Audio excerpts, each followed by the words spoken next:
मध्य प्रदेश के शासकीय सेवकों के लिए जो अवकाश नियम है वो जारी कर दिए गए हैं, जो कि 1 जनवरी 2026 से लागू हो जाएंगे।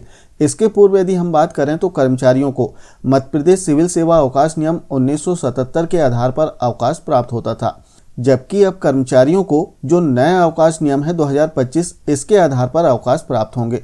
आज हम बात करेंगे कर्मचारियों को प्राप्त होने वाले अवकाश, एक विशेष अवकाश है अर्जित अवकाश।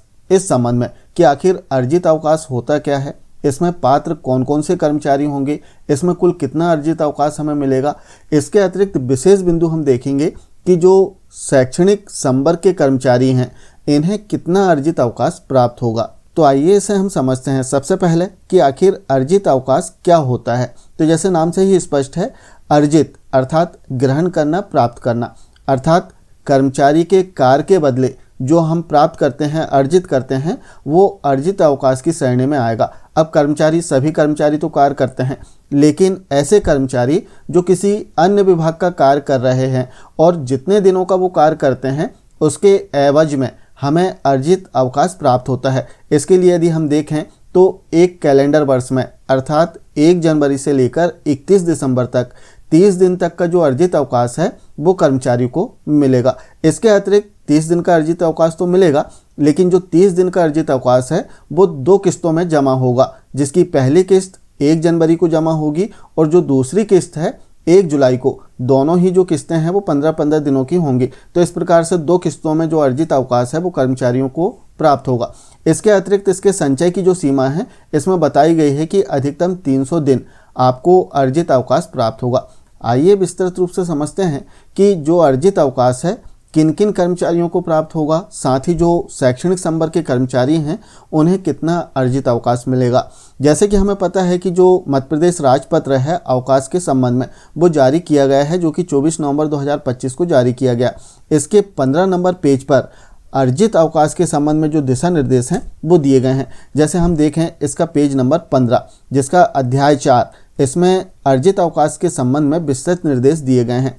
सबसे पहला बिंदु इसमें समझने वाली बात कि शासकीय सेवक जो अवकाश विभागों के अलावा, अवकाश विभाग अर्थात जिस विभाग में वो कार्य कर रहा है उस विभाग के अलावा अन्य विभाग में कार्यरत है, तो प्रत्येक कैलेंडर वर्ष में 30 दिनों का अर्जित अवकाश की पात्रता होगी।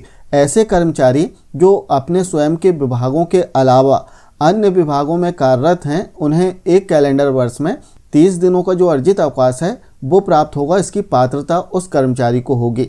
इसके अतिरिक्त जैसे हमने पूर्व में देखा कि जो 15-15 दिनों की 2 किस्तें हैं इसमें कर्मचारियों को जो अर्जित अवकाश है वो जमा की जाएगी।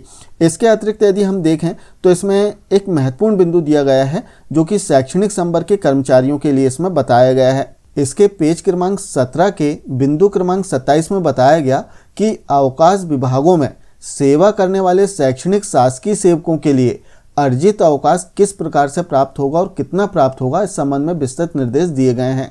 जैसे कि हमें पता है कि जो शैक्षणिक संवर्ग के शासकीय सेवक हैं इन्हें अर्जित अवकाश प्राप्त तो होता था, लेकिन इसके लिए पृथक से जो आदेश है वो जारी किए जाते थे, अर्थात समस्त शासकीय सेवकों को जो अवकाश है अर्जित अवकाश वो प्राप्त नहीं होता था। तो इस संबंध में स्पष्ट निर्देश इसमें दिए गए हैं।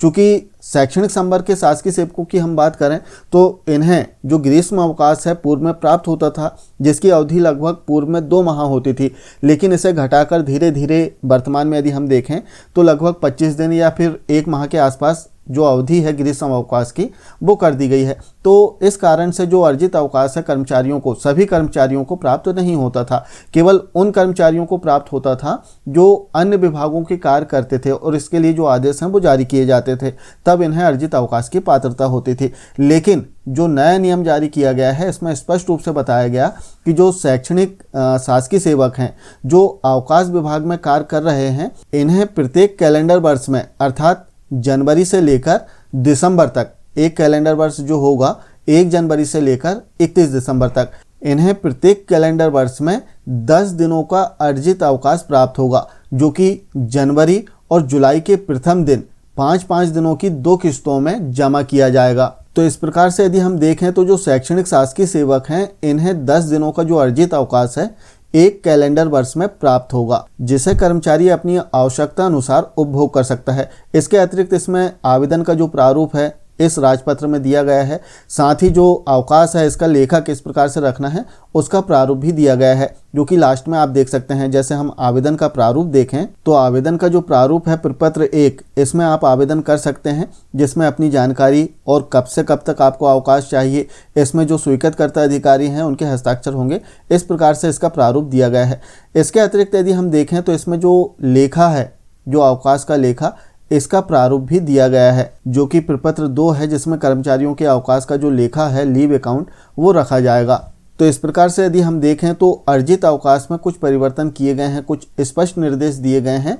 सामान्य रूप से यदि हम देखें तो जो शासकीय सेवक हैं उन्हें 30 दिनों का जो अर्जित अवकाश है वो प्राप्त होगा, और शैक्षणिक संवर्ग के जो शासकीय सेवक हैं इन्हें 10 दिनों का एक कैलेंडर वर्ष में, प्रत्येक कैलेंडर वर्ष में 10 दिनों का जो अर्जित अवकाश है इसकी पात्रता होगी। तो आशा है जानकारी आप समझ पाए होंगे। मिलते हैं कुछ इसी प्रकार की जानकारियों के साथ में नेक्स्ट वीडियो में। तब तक के लिए जय हिंद।